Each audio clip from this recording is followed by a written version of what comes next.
Welcome back to ACDs HBCU pre-drill show. I'm your host, Drake Stevens.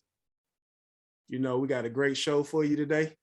But before we do that, I want you to hit that like button, hit that subscribe button, and make sure you turn on the notification bell. Let's get it. Today we got a great show. One of the alumni from Kentucky State University. He's a percussionist. He's a teacher as well. So let's see what we can get some information from him and see what it takes to be a part of that Thoroughbred band. Let's welcome to the show, Mr. John Akis. Hey, brother. How you doing today, man? I'm all right. Hey, how are you? I'm good, man.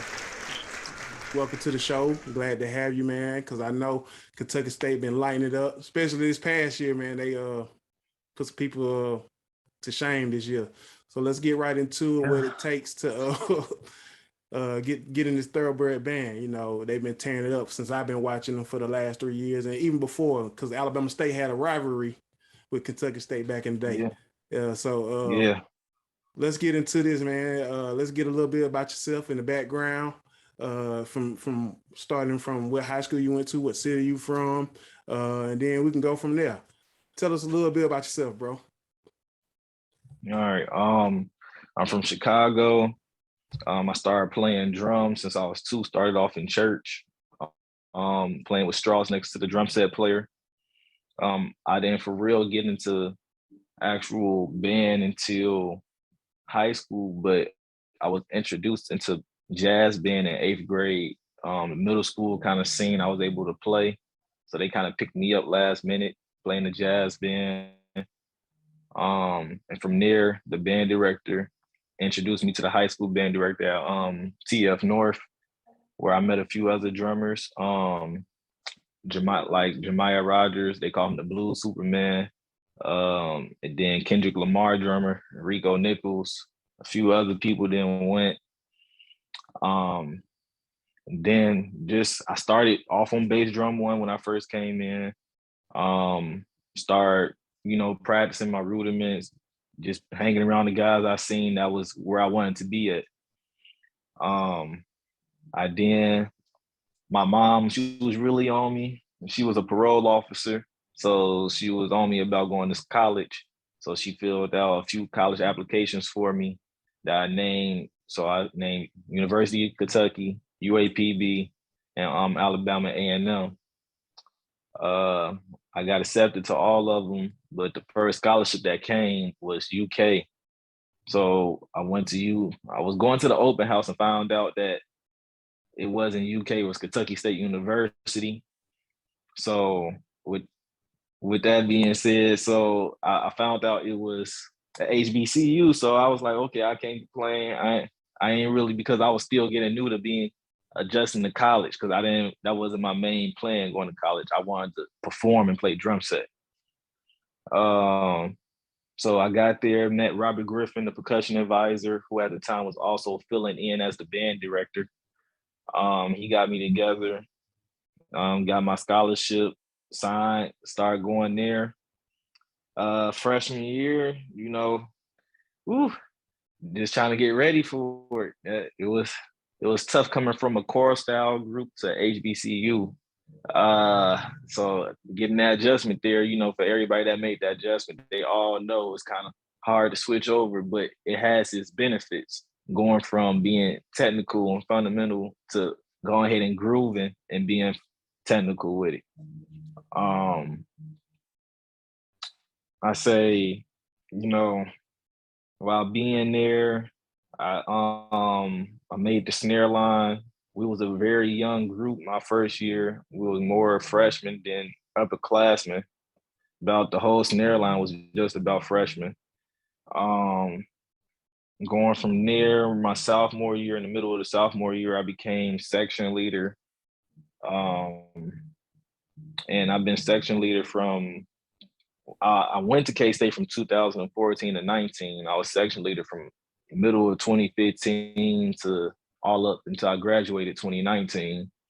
Okay. Just getting knowledge from Brandon Green, Paul Woods, Julian, Sam, Randy. While being there, being in the drum line. Now you naming some heavy hitters Uh, right there too. yeah, yeah, and they all. I still talk to them to this day. I ask for advice. They all good people. And just getting the knowledge from all of them and putting it into my aspect is kind of what's helping me form what I'm going into now. Um, and being with them, just I was able to join Kappa Kappa Psi National Honorary Band Fraternity. And then like after my sophomore year, we had Alvin Level come in. Okay. So I went ahead, fall 17, pledged Kappa Alpha Psi Fraternity Incorporated. Um, so going from there, just rocking and rolling, we had to really make sure, with the different band directors switched from my freshman to sophomore year, because we had about like 3 different band directors in Right. like 2 years. So just going through them switches, it was kind of a tough time. But once we got that one band director locked in, which was Level, Mr. Level, Right. everything started to roll in, as y'all starting to see. It took a little time, but everybody see the progress. Right. So So let me ask you this, bro, because I want to go back to the beginning from high school. I know you said you were in a core style drum line and all that, but give me some of the some that first game in your high school career where hey, I'm new to this, but give me that first experience of that first game that you had in high school. um that first game, to be honest, man, in my head, I was cool because I was playing bass drum one. And it's like I had the chops for it from playing drum set and stuff. And it was Right. it was a good experience because the crowd participation there was great, and we had a good football team. So it was just people came out, supported the alumni. The atmosphere was there, and it's like if you knew your parts, you good. I was a little nervous because Right. once you see them lights on that football field, it hit you for real, just like they said in the movie Drumline. Right. But yeah, that. But other than that, if you practice and know your parts, you should be good. But it did take a lot to get used to because it was a lot of stuff thrown at you for a freshman and for somebody coming in that was new to marching in general. Mm-hmm. So, but if you really want to do it, it'll be fun and easy. So I And I mean, also, my go ahead, bad. brother. I'm sorry. Go ahead. I was gonna say I also had upperclassmen who was good, who actually wanted to help out. So that Okay. played a big part. Okay, I was gonna ask you, man, because I know in Chicago there's a big HBCU learning ability because a lot of people come from Chicago, Detroit to learn about HBCUs. They always come down because I know I had a lot of people from Chicago and Detroit and Alabama. So was that Mm. something that was taught in the area that you were in, or did you just happen to? Uh, how did you pick Kentucky State before we even get there? Because like I said, it was really an accident for the application, but I still chose to go there for when I got my scholarship. Right. Um, I started to see what I was like, okay, this is something I see that I can see myself doing when I was looking at clips. I was at the time I seen, they had some all right clips, they had some good clips, and I was like, maybe somebody need to go to a school to where you can grow and help the program grow instead of going to somewhere it's already on top, if that Mm-hmm. makes sense. So, what I, was the influence, the HBCU influence in Chicago? Was there any? um yes, just a little bit. I'm not gonna lie to you, to be honest, where I was at, it was more just trying to stay alive, to be Okay, honest. yeah, yeah, Yeah, so it was more, it was like people was talking about college, but it wasn't a big deal because, to be honest, out of all my friends, out of my group, I'm the only one that went away for college. right. So, And I heard you say, but you know, that kind of changed your path about change your mind about college. So, what were the kind of things that you were into? Because I know I was into a whole bunch before I got into uh playing in the band and being on the drums. So what kind of things were you into that kind of steered you? What steered you actually once you got into the drums, and what made you want to be dedicated to it? I played a lot of different sports, basketball, football, ran track.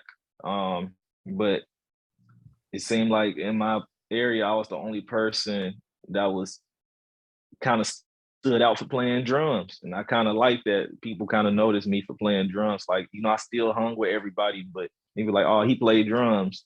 Sometimes they'd crack a joke, but when they see me solo and stuff, the crowd be going crazy. So that's just like a good feeling to have in your neighborhood, knowing that Right. you're known for something. Right. Just like people can walk down my block and they would hear my drums and they know that's my house. Right. So did the people around you keep you focused on that and like, hey, nah, don't come with us this time. You do what you're doing. For the most part, I say yeah, but sometimes you still got to make your own decisions. Right. So right. Yeah. Especially when things are so normal around you, it's just like, hey, I'm doing what everybody else doing. This is normal. This is how we do it. Yeah. Right. Yeah. Right. I get that. Let's move forward to. On my fault. Go ahead. Yeah. Nah, you good. You good. Let's move forward to after that first game, and now you deep in it. Did you see any show bands at your high school at that point? Yeah, I can't remember exactly what group, but my high school was a big stopping point for some of the DCI performing groups. Okay. So over the summertime, they would stop at my high school to camp out just to practice on our field before they went to performances. Okay. So it's like during that band camp, when we had band camp was day camp. So we kind of was watching and I'm like, man, okay, that's really intriguing just to hear what they was doing, to see what they was doing. So okay. Yeah. Moving on. And I know you said you had an audition and you were sending out tapes.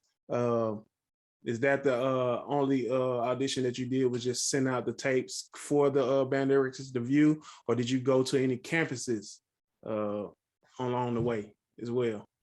I actually went to Alabama A&M campus because I was on a college tour with my mom's job. Okay.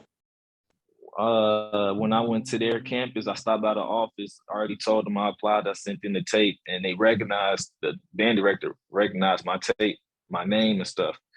So I came in. He asked me to do a few things, going from playing scales on the marimba, playing a few rudiments, and also sight reading on snare and marimba. Right. So I ain't gonna lie to you. Now in high school, I was still learning because I was a little class clown about reading. So, but the sight read, I did all right. He told me I did all right because that year I was coming in, they said they had about like 72 drummers. I'm like, man, 72. But he said out of everybody for the sight reading and stuff, he said I did pretty good. So, but other than that, that was probably the only campus I went to in person. Okay. To audition. Yeah, I'm glad they say Kentucky State saved you from going down to Alabama A&M. Nobody wants to go there, but that's another story. Moving on. So, when you got to that Kentucky State, I know you said you thought it was UK. I know it was a culture shock. Was the marching something that threw you off, or what was it that threw you off in the beginning? Man, what threw me off in the beginning? Man, as soon as I got there, get your stuff in the room. You gotta move. We got a meeting at this time. We got practice at this time. I'm like, man, I just got from off the road. But it was just trying to get used to being on time for stuff. Right. I say the time schedule for HBCU, and I say for show style and DCI is most definitely different. It's good, but you want to be on time. Right. Because you don't want to hold nobody else back because everybody else got jobs to do for the band. Yeah.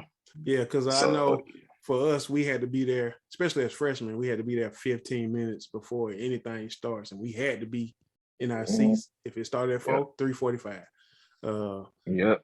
Learning that business structure as far as HBCUs and getting acclimated. How was that first day of pre-drill?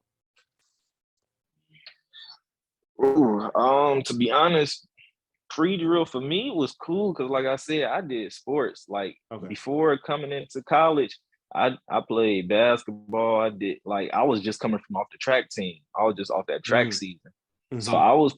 I was pretty still in good shape. I always played sports in every school I went to, so I was good. But it, it it was a little bit more. I had to get used to it.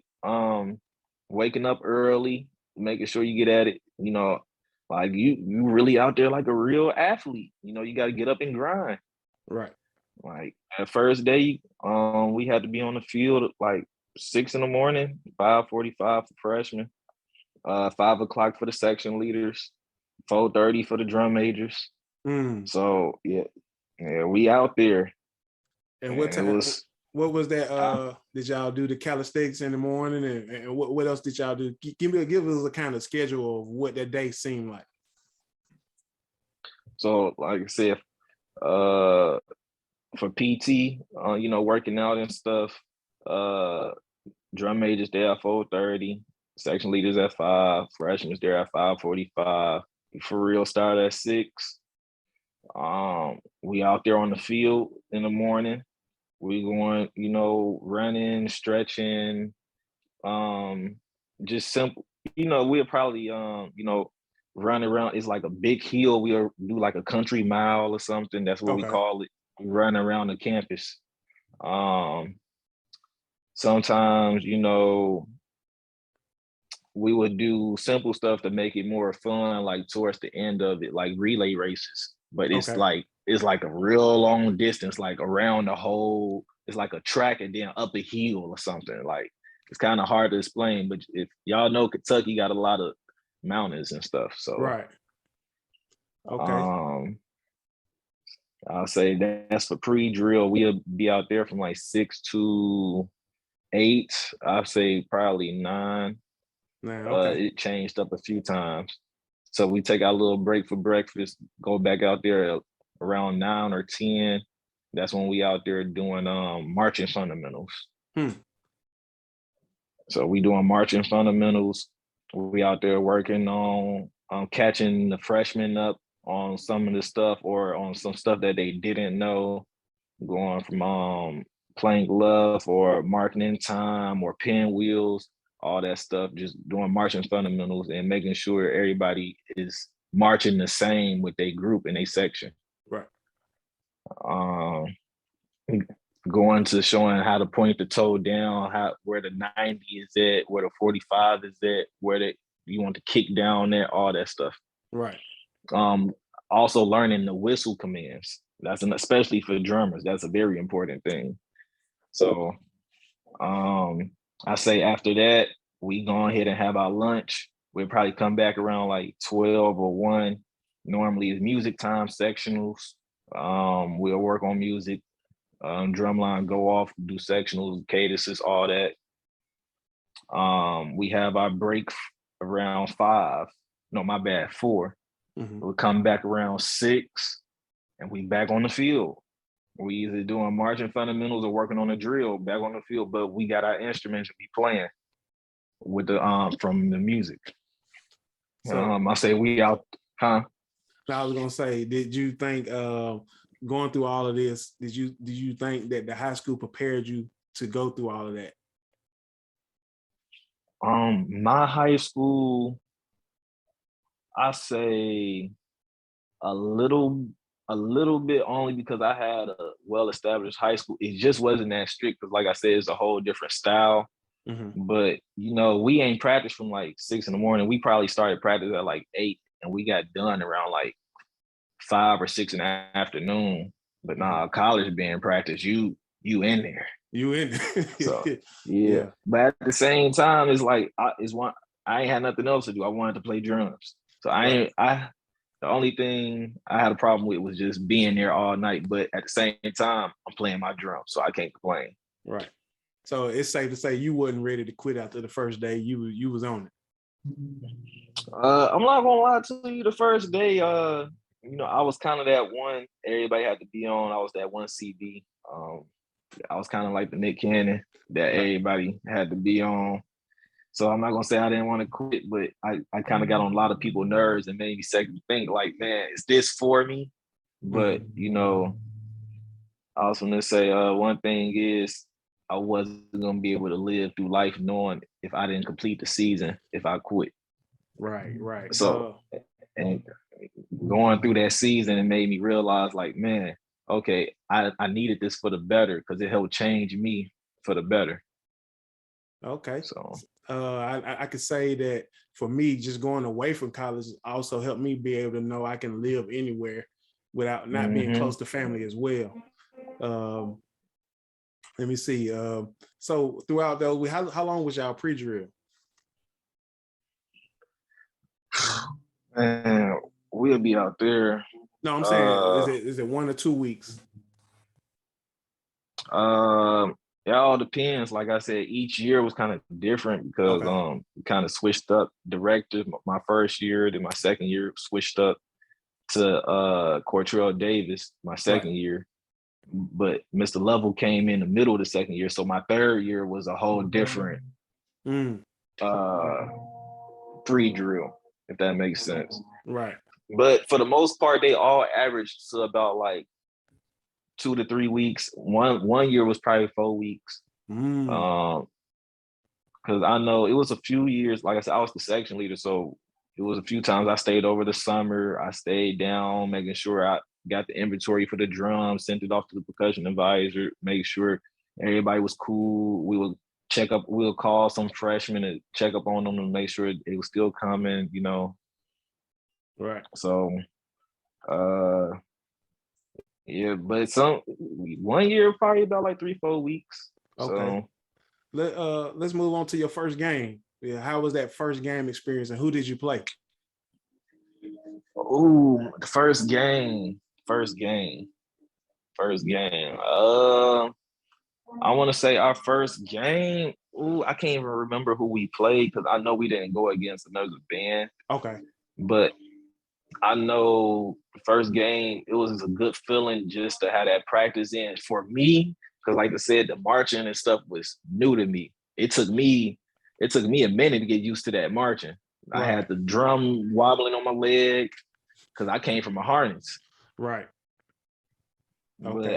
I got used to it. I remember the first game that we went against another band, and I want to say it was Miles actually. It was Mm, Miles, but this is when they was just starting to get on the come up, okay. just starting to. You know what? I rephrased that. It wasn't Miles. It was Central State for Circle City. That's what Oh, okay. that was the first band. Oh, yeah, that was our first band for Circle City, Central State. Um, we had a little battle afterwards in the parking lot. Uh, it was, man, I can't really. I just know we both went back and forth. We got ended early. Right.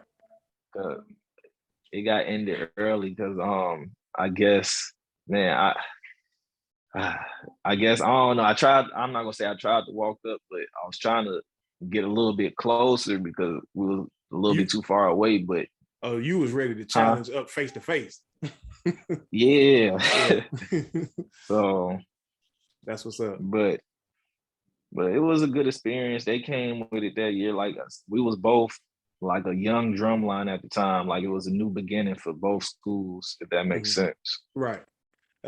Just knowing that history in Central State and Kentucky State, that was a big influence in Cincinnati. How's that kind of live today in Cincinnati? I know you there. Well, I know you here, so I'm here too. Yeah. Yeah. Yeah, it's a weird feeling. Just knowing that most of the people I know or colleagues with kind of went to Central, and I'm kind of one of the only ones that went to K State. It's kind of funny to me, but it's a good it's a good bond. We had that love-hate relationship. Like I could still call them if I need help or if I got any questions about anything, I call them people. be like, hey, can you get my student a private lesson real quick? I gotta run, I got a gig or something. Right. Or if I say they needed some equipment, you know, they'd hit me up, be like, hey, you got some straps real quick. Okay. So yeah, man, that's what's up. That first year, what do you say? What would you get advice to give those people who's going to their first year? What would it take to make it throughout the season and even to graduate? What advice would you give them? my bad. Hold on, my bad. I'm dead. Oh, you good? You good? I was asking what advice would you give to those kids who's ready to go to KSU, be a part of the Marching Thoroughbred to make it through that first season and through auditions rather the first season and then even to graduate? What advice would you give them? Well, are we talking about for a band as a whole or drumline? I would say both because I know your experience is drumline, but they're gonna have to make it. It might be some people who play tuba who's gonna watch this and still wonder. So I say 3Ds: dedication, determination, and discipline. Just had them 3, and you will be all right. Mr. Lovell, he's a good director. He'll work with you. He understand. You most definitely will learn. The best thing is that they want you to graduate because to be honest, if they didn't, I wouldn't even be here because they helped me graduate. They even helped me get the job I got today. Literally, they're the reason why I'm a high school band director. A school called them and they offered me. So that's how I'm even in Cincinnati teaching. Okay. They want people to come in there and learn. And it's not just about musicians. They want them to graduate and be what they want to be in life. Like we got nurses in the band, we got architects in the band, we got artists, we got a lot of different occupations that's in the band. Okay. But you just got to come in there and work and be on top of your schoolwork because your schoolwork is not going to do itself. That's the only thing. Okay. People, you just got to make sure that you also set time aside and have your schedule right because band is going to be a lot of practices, but you can't use that for an excuse. Okay. I say for audition wise, for horns, from my experience, just because, you know, I still work with him. He's somebody I can call up. That's my frat brother. And I'm a high school band director, so I'm just getting some of my kids to go there. Okay. I say for the horns, you know, they're going to want to hear scales. They're going to want to hear the solo. They will like to hear the articulation, long tones. They would probably ask you, do you know any music theory or what's your occupation going to be? But for the most part, I say know them 12 major scales. If you know the 12 major scales, you can know your 12 minor. You just don't know it yet. But I learned them 12 major scales. Grab at least 2 solos. Mm-hmm. Make sure y'all working on y'all long tones, especially because you want to have a good tone. Mm-hmm. I say another thing for the drummers, from what we looking for from the drummers, all depends on what drum you want to play. Let's say from bass drum and tenor, you know, for the most part, we want everybody to know the basic 40. You know, we got kids who come in who don't know it, and that's where we take the time to teach them that. We don't just turn nobody down. It's been a few times we then took somebody in that never played before. They were still on campus. They just walked in. Wow. Like it was a few times I literally had to start from scratch. But we got them going for that year, and they actually liked it. And but they would need to know the basic 40 just a little bit. I say going from like paradiddles, single strokes, doubles, triplets, flams, double paradiddles, single stroke 4s. Mm-hmm. And I say them for the most part would be the most. Okay. for the bass drum and tenors. I say for snares, we gonna look a little bit more technical because people starting to update their stuff. People Right. starting to try to get more technical. All these hybrids is coming out more. I say for snares, of course we're gonna say 5-stroke rolls, paradiddles, double paradiddle diddles, but we're gonna be looking for flan fives. Um, going from we're gonna also be looking for cheese. Make sure you can play a cheese. For the most part, it's gonna be a lot of gritting. You got a grid. Go ahead and practice some grids. Yeah. I was going to say there's a lot of inverted stuff that they play now. There's a few things in there. I'm like, hold on, when you add that in there? I'm like, yes. So, but it's a lot of inverted stuff. It's a lot of gritting. And work on your buzzes. A lot of people don't like to work on buzzes, but they starting to do that a lot now. For the snares, I say for quads. Now quads, they kind of choppy. So I say for the quads, you're gonna have to do the same thing for the snares because our quad parts is a little choppy. Right. And you need to learn how to groove. I say for cymbals, I say just come in ready to be dedicated. Yeah, you gotta. I think you gotta be crazy to play cymbals because whatever. But yeah, you gotta be ready to be dedicated. Trust me, because if you go to K-State, you gotta be ready to get dedicated because it's going. That cymbal section, they get serious. So right. Let's get off the band stuff for a minute, man. Let's give me some stories, man, on road trips, man. What's the craziest story you had on one of them road trips that y'all done took? Man. Okay. I got one. So, we went to New Orleans for Mardi Gras. I want to say this was, I think I just crossed Kappa. I want to say this was like fall 7. It was spring 18 because I crossed fall 17. It was spring 18. We went to New Orleans for Mardi Gras.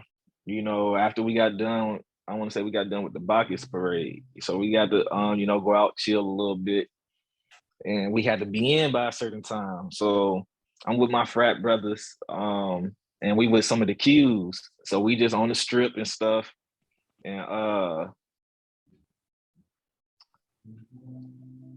we next thing you know, I'm trying to remember.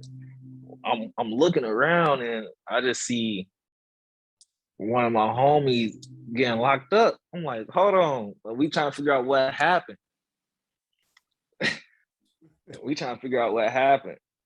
And I don't even know because like I just know the strip, it was too packed. When you out there during Mardi Gras, you don't know what's going on. You gotta watch yourself. Right. So we trying to figure out where he at and stuff. We calling around. And it's past our curfew to get back. We nowhere near the hotel. And we wanted to like everybody that's out, we was like higher up in the band. Mr. Lovell, he gonna call, that's our frat brother. So he looking for us. Right. And he calling us, we're like, man, and I guess we just finally told him what happened.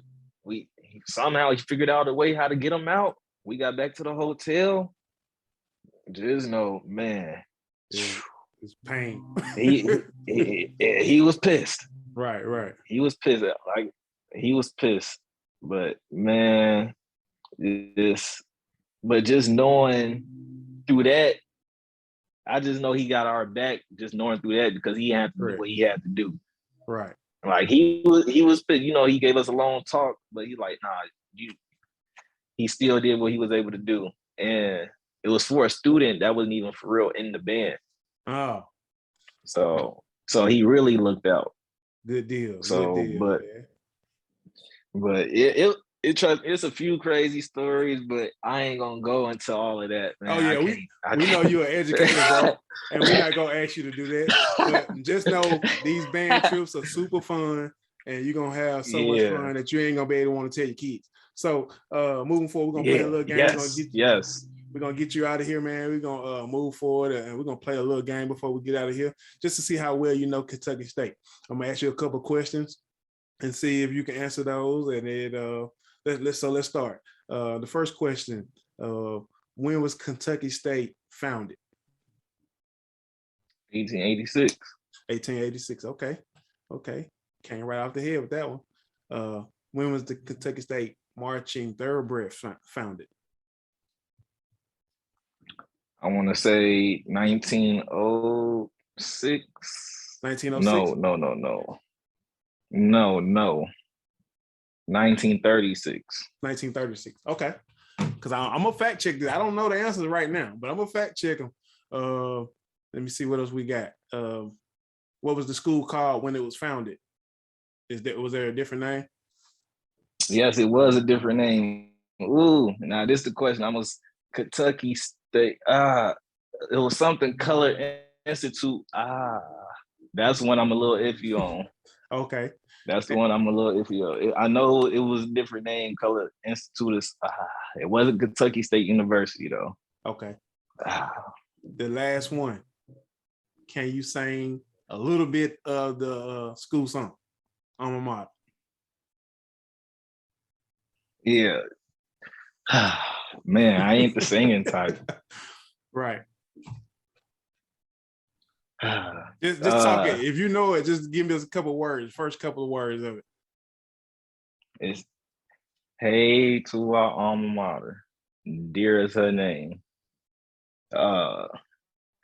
Hail to our alma mater, dear is her name, and there shall be no other to surpass her fame. Okay. So you passed that one. So my bad, my bad. You know, I gotta sing it to come back. It's right. Trust me, I know that's something we gotta learn. But I don't know if y'all ready. It's like 3 verses. Yeah. Now, y'all, I just wanted to see how much you knew about the university, and that's cool. That's what's up, bro. Anything you want to tell the kids before we get out of here? I'm gonna say,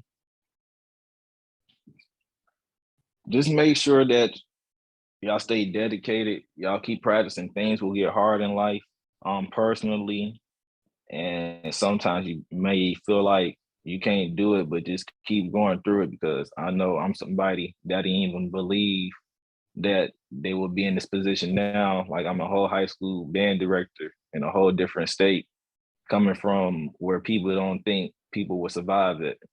Right. So I just want people to keep believing in themselves and use this gift. And don't give up. It may be hard now, but don't give up, because everybody did not start off great. Mm-hmm. And remember, the impossible is possible, because a miracle happens every day. So. And that's what's up, man. I appreciate your time, brother. Thank you for stopping by. Give us appreciate the opportunity. Oh, no problem, man. Give us a comment below, everybody, and tell them what you've seen about the Kentucky State Marching Thoroughbreds, and leave them a comment.